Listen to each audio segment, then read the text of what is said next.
السلام علیکم جی۔ کل ایک خبر تھی کہ جی پنڈی کے کمشنر نے استعفیٰ دے دیا اور کچھ ریگنگ کے متعلق جو انکشافات کیے ہیں۔ خیر یہ انکشافات نئے نہیں ہیں،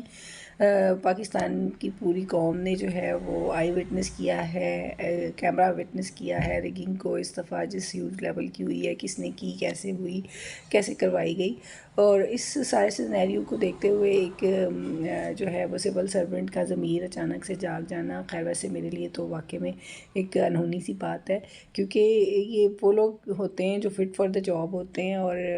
ان کو سلیکٹ کرتے ہوئے یہ میک شور کیا جاتا ہے کہ ان کا ضمیر زندگی کسی بھی لیول پہ نہ جاگے، لیکن پھر بھی ایکسیپشنل کیسز ہوتے ہیں۔ خیر اس سارے سینیریو میں ایک رخ جو دیکھ رہی تھی، جو دکھایا جا رہا تھا، وہ یہ تھا کہ پاکستان کی جوڈیشری کو ملائن کیا جا رہا ہے۔ نو ڈاؤٹ کہ ہمارے ہاں کینگرو کورٹس ہیں، لیکن سم ٹائمز جب بہت زیادہ انٹرنیشنلی اور انٹرنلی آپ کو ہیٹ اور پریشر جو ہے وہ آپ کے اوپر بلڈ ہو رہا ہوتا ہے، تو سم ٹائمز ڈیلیبریٹلی کوشش کی جاتی ہے کہ ہیٹ اور پریشر کا جو رخ ہے وہ کسی اور طرف موڑ دیا جائے۔ تو تصویر کے دوسرے رخ کو دیکھتے ہوئے یہ بھی دیکھنا ہمارے لیے ضروری ہے کہ کیا کوئی ایسی طاقت تو نہیں کہ جو اپنی طرف آنے والے تیروں کا رخ جو ہے وہ جوڈیشری یا کسی اور ادارے کی طرف موڑا ہو، اور خود تھوڑی دیر کے لیے جو ہے ریلیکس کرنا چاہ رہا ہو، تو اپنی آنکھیں کھلی رکھیں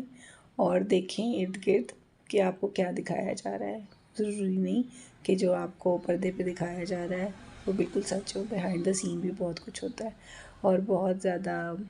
جو ہے نا کہانیاں اور کردار اپنے مرضی کے مطابق تبدیل کر دیے جاتے ہیں، بدل دیے جاتے ہیں، اور سینٹر آف فوکس بنا دیے جاتے ہیں۔ سو کیپ اویئر اور رکھیں اپنا بھی خیال، اور اپنے ملک کا بھی، اور اپنے ووٹ کا بھی۔ نمسکار۔ اب کچھ معصومانہ سے سوال جو ہے ہم اپنے آپ سے بھی پوچھیں گے اور اپنے بھائی لوگوں سے بھی پوچھنا چاہیں گے، اگر وہ ہماری بات سن لیں تو، کہ پورے پاکستان میں صرف پنڈی کے کمشنر کا ضمیر جاگ گیا، کوئی قصبہ، کوئی صوبہ، کوئی شہر ایسا نہ تھا جہاں باضمیر لوگ رہتے ہوں، اور اچانک سے ان کو اتنی فیسیلیٹیشن بھی، ہمارے بھائی لوگ تو جو ہے وہ خواب میں دیکھی ہوئی چیزوں کو بھی ان کو بھی کیچ کر لیتے ہیں، ڈریم کیچر بھی ہیں ان کے پاس۔ تو اس کمشنر کو جو ہے وہ اتنی فیسیلیٹیشن، اتنی میڈیا کوریج اور اتنے بابانگے دہل اس نے اتنے دعوے کیے ہیں، اور وہ بیچارہ ابھی تک زندہ سلامت ہے،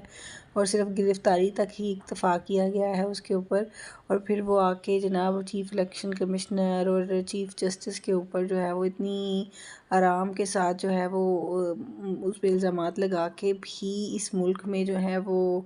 ابھی تک زندہ وہ جاوید موجود ہیں، ان کی راستے میں کوئی رکاوٹ نہیں لگائی گئی، ان کو کہیں بھگایا نہیں کیا، انہیں کوئی تھریٹ نہیں دیا۔ یہ مطلب کہاں پاکستان میں واقعی میں تبدیلی آ گئی ہے یا میری خوش فہمی ہے؟ تو اپنے آپ سے یہ سوال ضرور کیجیے گا، کیا آپ سب لوگ بے ضمیر ہیں؟ پنڈی میں ضمیر کچھ زیادہ ہی جگہ ہوا ہے؟ سوچتے رہیں۔